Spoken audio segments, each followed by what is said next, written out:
gentlemen, thank you for being here tonight. My name is Matt Montgomery, and I have the pleasure of serving as the superintendent of the district. And tonight, we are excited to share with you updates on the building projects for the district. We have several objectives for you. Before we go into introductions, I just want, as a good teacher, to list the things that I want to talk about this evening with you.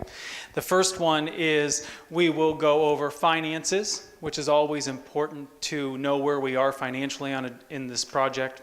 Second, we'll be talking about the schedules of the project, where we are in timelines. Then you will get an update on Bath Elementary. We'll finish with the high school and unveiling of the renderings. We will also announce the groundbreaking for Bath Elementary. So we have a full night for you, not a full night, I'm sorry, a full list of things. We're hoping to do that in 45 minutes. And then we will open the floor for question and answer after that point. So let me go over first who is with us this evening. So we have Mr. Burdine with us, and he will touch base on finances. He's over there for the treasurer of the district. Matt Collier with a construction management firm. We have Brett Hendricks with BSHM. We also have John Orsini from BSHM Architects. We have Steve Turks from Perkins Will. And we are all here together to try to give you the most up-to-date information on the project. I asked Siri, my good friend Siri, how many days it's been since the election.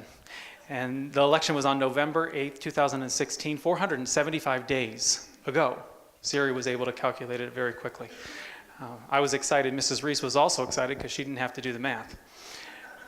So much has happened in 475 days, and we have went through a great deal of programming and visioning to get us where we are today. It takes 18 months of planning before we start building anything, and then at least 18 months of building. And there is a shovel in my office, and I just want to go dig up some dirt because I am so excited for this project and over planning, to be perfectly honest with you. Before we get too deep, I want to talk about safety and security because that is at the forefront of our minds, and I'm sure it is with yours. With everything that's going on across the nation, safety is paramount. It always has been. It's just really the focus of the national conversation. Tonight is not a safety forum, but I want you to know that safety is in every decision we make, and safety has been an integral part of this planning process. We have security experts that are reviewing our plans, and just to name a few, so the first one, we have really leaned on our local law enforcement agencies, so Richfield and Bath have reviewed the plans. We are using state-of-the-art best practices in terms of safety and security from our architectural firms.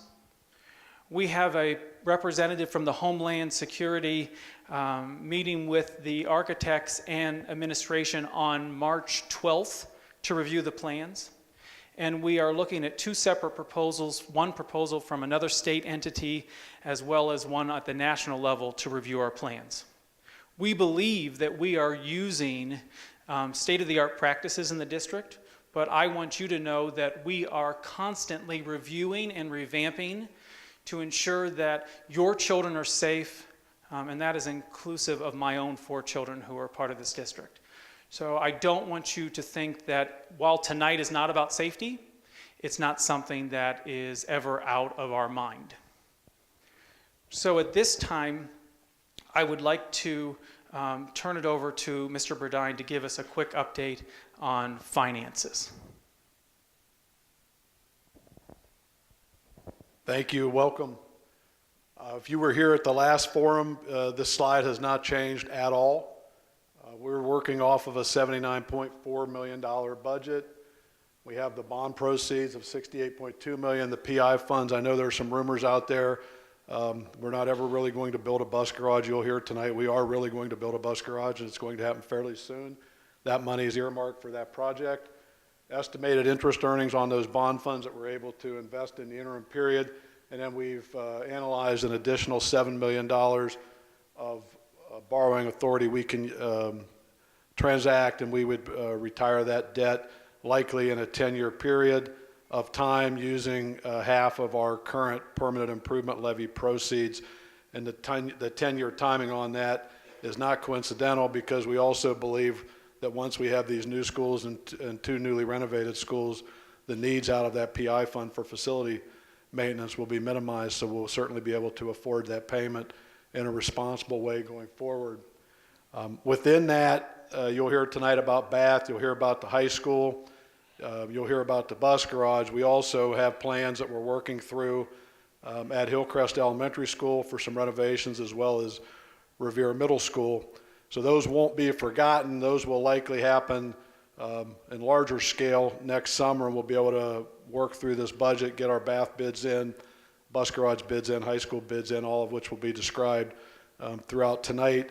And then we will analyze what else we can do. There will be some activity that will occur this summer at Hillcrest and at the middle school in light of the security that Superintendent Montgomery spoke about.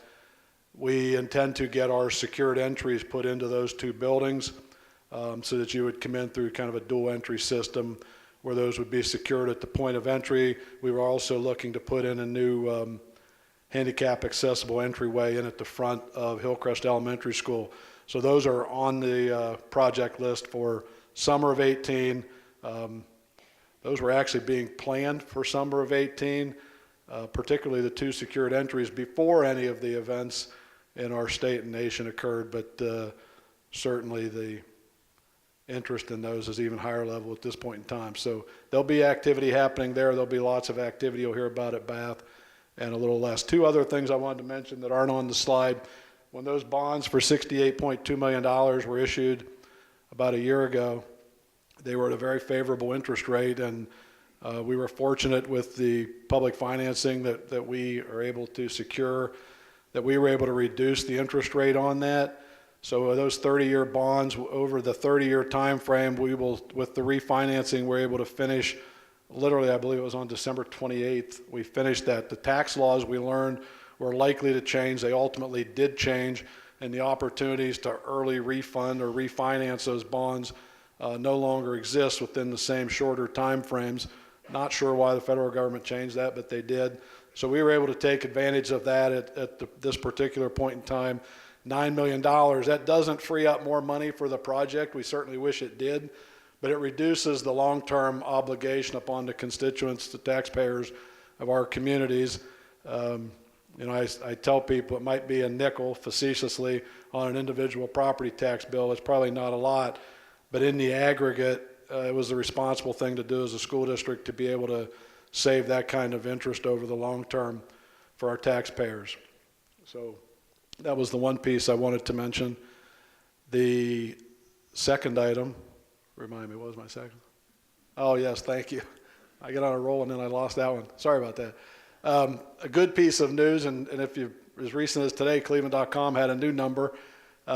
Crystal Clinic is looking to build a large hospital that would be in the city of Fairlawn, our school district. When we first got the call about that project, I've been doing this more than 30 years. I said, I've never heard of a for-profit hospital, so I'm not sure why they're calling to talk to us. Well, there really is such thing as a for-profit hospital, and Crystal Clinic is one.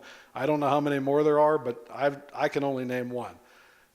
But we were pleased to be able to engage in conversations with them. The board approved at our last meeting a TIF, tax increment financing agreement. They would have taxes, their tax valuation reduced beginning in about 2020, which is when they expect to complete the project. They're looking at a $90 million project. Today, Cleveland.com reported it at $100 million. I'm not sure which number it is, but as long as it keeps going up, we're good with that. It can't go down for our purposes because we locked into the agreement a minimum construction value of $56 million. So if it becomes 50, they will be paying taxes on 56 and no less than that. So we were able to secure that. During the first 10 years, half of those taxes would be, I'll say abated, although they'll go into a kind of a public government fund where the city of Fairlawn will use that for some public infrastructure improvements. But it helps them with their project costs overall. $56 million, even at 28 in those first 10 years, is about $460,000 of additional tax revenue to the school district. So doubling that years 11 forward is $920,000. That's a large scale development.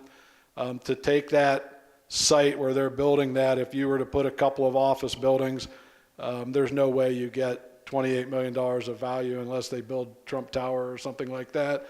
So we're very, very pleased with that, even at the half value. And we'll be thrilled when 11 years out, when the full value is on there and we're realizing about $1 million of new revenue that's advantageous to the district. So I'll be around later for questions if anybody has those. Thank you. Thank you, Mr. Burdine. I wanted to make sure he touched on those two other items, just so you know that our sense of fiscal responsibility is alive and well and is unyielding. I would like Mr. Collier to step up from the construction firm Icon, and he is going to go over the schedules for Bath, the bus garage that is going to be built.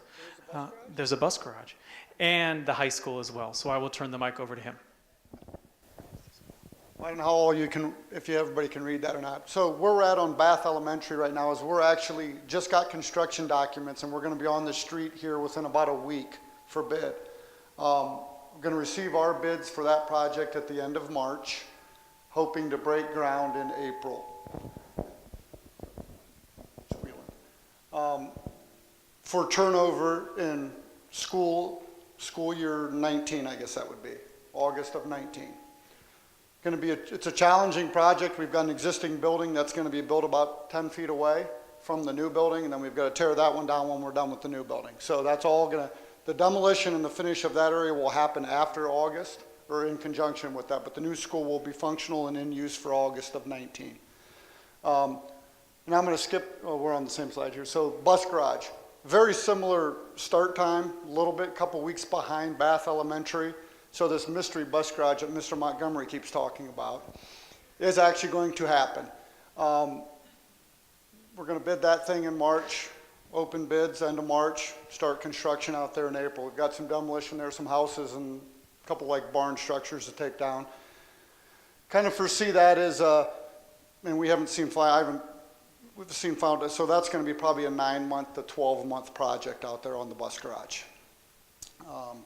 You got another one next for the high school, Matt? Anybody have any questions on those two first? Okay. Time frame for the high school. So what we're going to do on the high school is we're going to have an early site package, which means we're going to move dirt, put some utilities in the ground prior to starting any construction. We hope to undertake that, start of that construction this summer. I think this will tell you about in July. It's kind of mixed into that thing between the received DD pricing on 622 to the early foundation package for 825. So we hope to start moving some dirt this summer out there. Follow that right up with foundations and head right into the building construction. That building construction, so that building will be complete in, what's our time frame? Yes, start of the August or of 2020 school year. Again, we like to build them in Revere very close to the old building, so we're going to build another building out there behind the high school that's about 30 feet away. So we're going to keep the 95 wing, make some tie to that, so you'll see some remodel and some stuff done over some multiple summers to make that happen. It's going to begin. Both of them are challenges in the fact that there's an existing operating school there to not impact the school as little as possible. So I'm sure these guys will talk to you about your patience and your understanding about with growth comes challenges, and drop-offs and pickup of your kids and parking are all going to be challenges here for the next couple years. But we're going to try to do everything we can to minimize that and make that as plausible for you folks as we can. Thank you. Thank you, sir. And as Mr. Burdine said, the secure vestibules for Hillcrest and the middle school will be taking place this summer. So that is another project that is not on these schedules. At this time, I would like to invite Mr. Hendricks up to walk through an update of the Bath Elementary plans.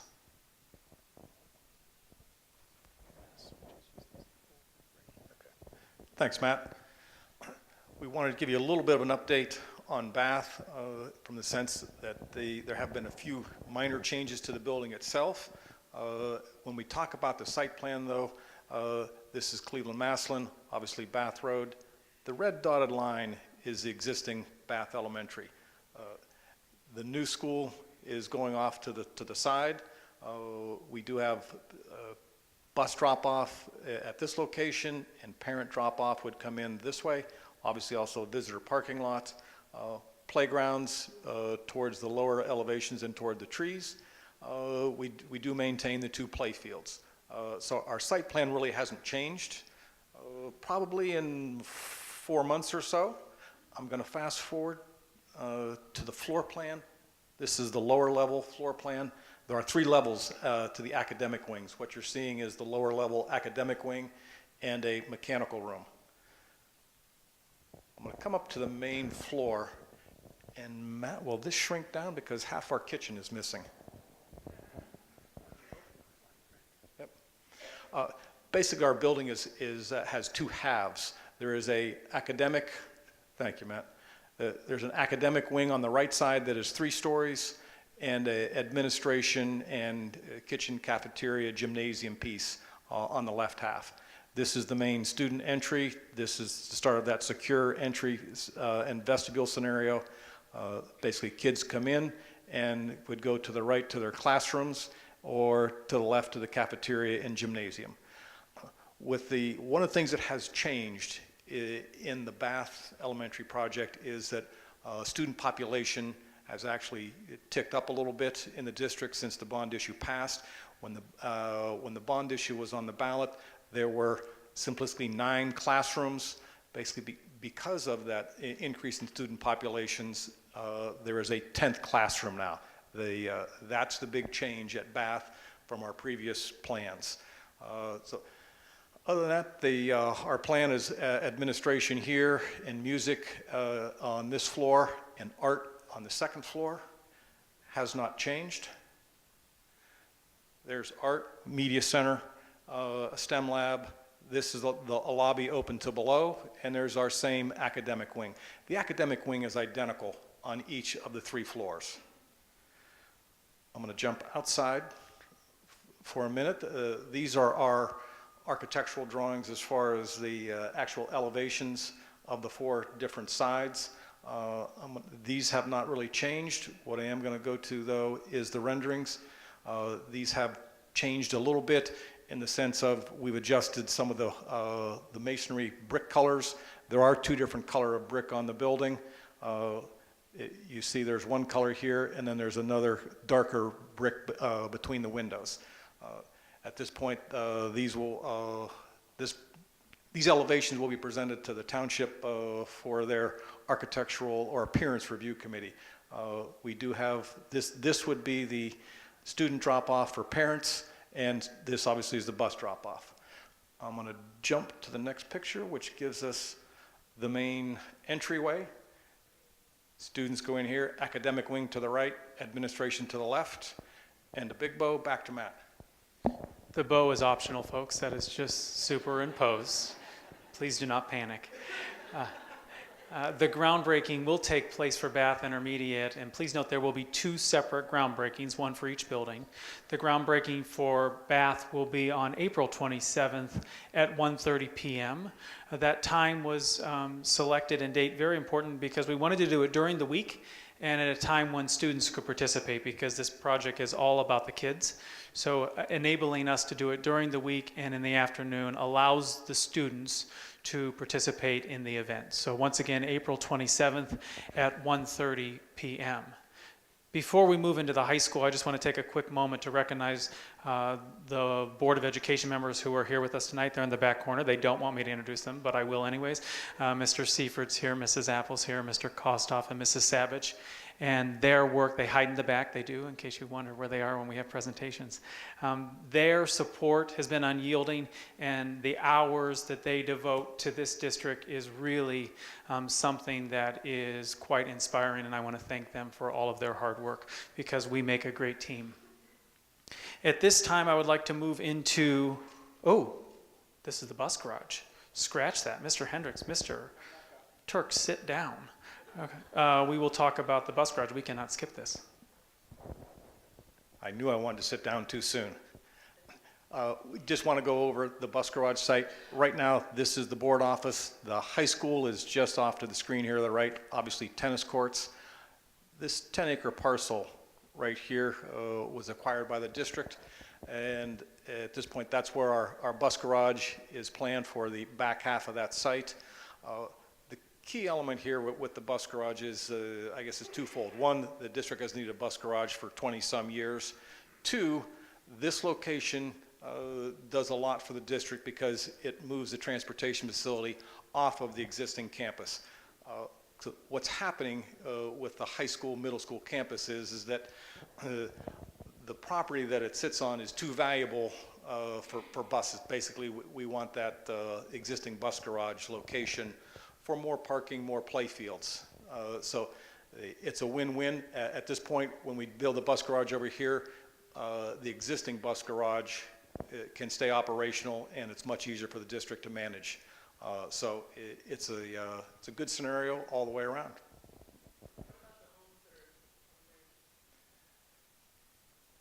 There, these two here.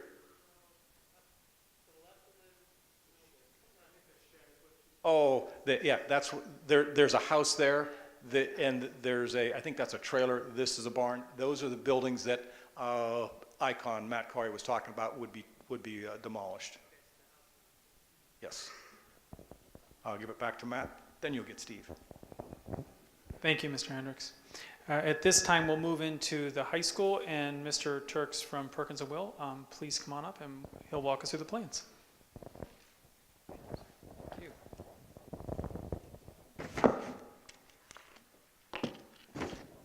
Good evening. Well, I guess I got to come over here to push the buttons, don't I? We're going to talk about the high school. So this is exciting. Anytime we start talking about new construction, it's always really fun and exciting. This is the site plan. Hopefully you recognize the existing high school is right here. You probably came in, approximately in that location today. This is the existing stadium, existing fields, just west of the stadium. And as Matt described, we're essentially building the new high school just directly adjacent to the existing high school. In fact, what you'll see on the plans is we're keeping a piece of the existing high school, which is the most recently added piece of the high school, which was built in 1995. And so that's this section of the building right here. So there'll be parking to the west of the new building. And so the new perimeter of the building will include that 1995 building, and then everything you see here in this yellow color. Okay? So athletics are located on the south side of the high school, adjacent to the existing fields and next to and available to parking. And then academics are in these two wings, and then other related facilities over here to the east, facing Revere Road. These are the floor plans, with the first floor plan being on the left, the second floor plan being on the right. It's a two-story building. The main front entry then faces to the east. There's a lobby that sort of goes all the way through the building. Not that you necessarily would be entering from the other side, although if you're parking over here, if any students are parking over here in the morning, they could come in here. But this really becomes the really secure entry to the building. So other than when students are arriving in the morning and departing in the afternoon, all the doors in the building get locked. And if a visitor comes, this is the door that you have to come to. It's situated right next to main administration. It's a setup that we call a secure vestibule. And as Mr. Montgomery was mentioning, it's one of those best practices in school design today to include that. The 1995 building, our addition to the current high school, is here. It's got a light red dotted line around it, so you can just kind of see that. Currently in that building is science labs on the first floor, you might know, and media center on the second floor. Those functions will be retained in the new building. Just left of the main entry then is the central administration, and south of that are performing arts, with the theater here, and then music spaces flanking that. So those music spaces will be right next to the theater. It makes it easy to get timpanis and pianos and big heavy stuff from music spaces onto the stage. And then on the other side of that sort of north-south main axis in the building are the academic, and opposite the entry are the academic wings. The main axis on the academic wings are east-west, which means that the primary daylight entering those spaces are either going to be from the north or from the south. And from a daylighting perspective, those are your best orientations for classrooms.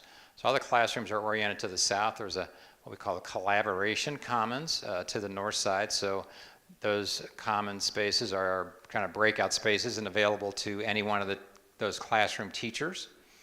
And then the orange area there is a teacher planning space. So if teachers need sort of a touchdown spot, they've got one here. As we keep moving further south, south of the theater is a cafeteria. One of the unique features of the theater is it'll actually have some retractable seating in the back of it to be able to afford it to expand its capacity by another 200 seats. Those seats actually push back into the cafeteria when they're needed and when they're deployed, so they just push right back into here. The kitchen and serving area are located here with a service drive that comes in off of that west parking area. So all the loading that comes in, all the food that comes into the building would come in through that area, and essentially all the big deliveries. And then again, moving further to the south are all the fitness and wellness spaces. So the main gym, locker rooms, and support spaces for that. There's a plaza that's being developed just north and west of the stadium that will be a sort of an athletic entry into the building. So with restrooms and concessions available there as well.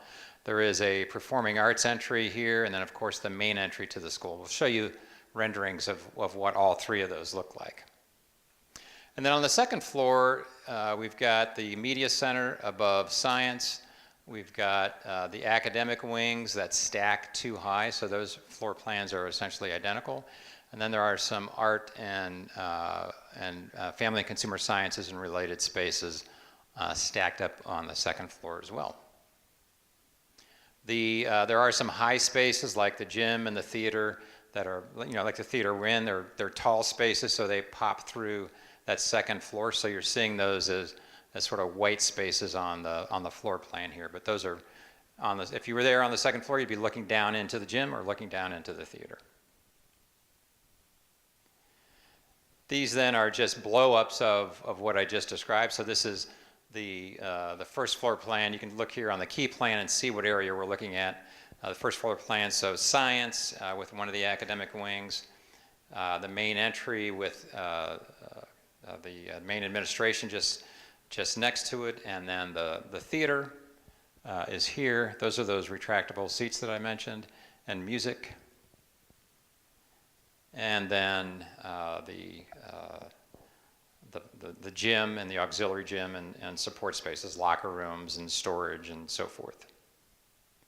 And then same thing for the upper floor. I'll just go through those quickly here for you. And we wanted to share now some images of this. This is, for anybody familiar with HGTV, this is kind of the reveal, right? This is when Chip and Joanna Gaines kind of pull those canvases back to reveal the front elevation. Although I'm not going to show you any shiplap, I promise you that, okay? So this is an aerial view of the new high school. Here we can see the 1995 building. This is Everett Road out here, so that's an elevation that should be very familiar to all of you. The new entry then comes in on this side underneath this canopy. And really this is all new construction then, with the academic wings pushing off to the west, the fitness and wellness to the south, the theater here, and performing arts wrapping around it on the front face of the building. So this is a view if you were looking sort of up in the air, that bird's eye view looking from the northeast. And then now we're looking from the northwest, so we're on the other side of the building. So those academic wings are now in the foreground. The fitness and wellness is off to the right, and then the theater would be in the background, as would the main entry to the building. And then you can see the athletic fields off in the background. So there's a new nice athletic field just in the front of the building here, right? So that becomes a nice new sort of green lawn to the front door of the building. Now we're looking from the southeast, so kind of hovering above the football field, actually looking back towards the building. So that main athletic entry is right here. The entry to the performing arts is here. You notice we've actually incorporated the hole in the wall that exists here at the current building, right here. Oh, applause. I'll just wait and let that happen. That's nice. There's a couple of other spots that you might have noticed if you were looking closely. If I go back, these are a little bit less noticeable, but in the building itself here, there's one here. There's one in each academic wing as well. So that's a sort of an homage to your current building. Okay, so we think this space here, the sort of that area between the current football field and that new athletic entry and the new performing arts entry will be a really nice and frankly a very heavily used plaza, both for breakout area from a theater point of view, but also used a lot during athletic events. New front door to the school. So you can see here the front entry, the canopy to sort of receive visitors and bring them into the school, a high canopy with a nice lobby space. And those are those high performing arts spaces just off to the left here. And then this mass you're seeing here is the top of the theater as it sort of pokes through the roof. The highest piece of that then is the fly loft above the stage. And as we work our way now down the building, this is the view then of the sort of performing arts edition. So if you walked into this entry here, you would be walking just right into the cafeteria where the entry to the theater is. So again, there's another canopy to provide some cover to those visitors coming into that space. And you can see just on the right side of the image, this is the canopy that heads back off to the main entry to the school. And the plaza just to the left there that I was mentioning, that is sort of that space outside of the theater and then transitioning into the athletic entry, which is this view. And so we're just kind of walking from the track back towards the building. And there's the hole in the wall that I mentioned just a moment ago. So there's, just to give you some context now, there's the theater in the background with its fly loft. This would be looking into the dining area, support spaces for athletics, so concessions and toilets and that type of thing. And then the gym, the high bay gym spaces in the background here. So there's another entry here. There's another, so this is the athletic entry and the performing arts entry right there. Materials for the building, we're looking at sort of being consistent with the current building, so brick, glass, perhaps looking at maybe a wood-like product on the underside of some of the canopies that you saw. The colors for those materials are still, we're just finished schematic design, so that's the first real design phase. So the colors of the materials, both outside and inside, is something that we're still working on. And we'll show some more development of that in the future. And I think that's the last slide.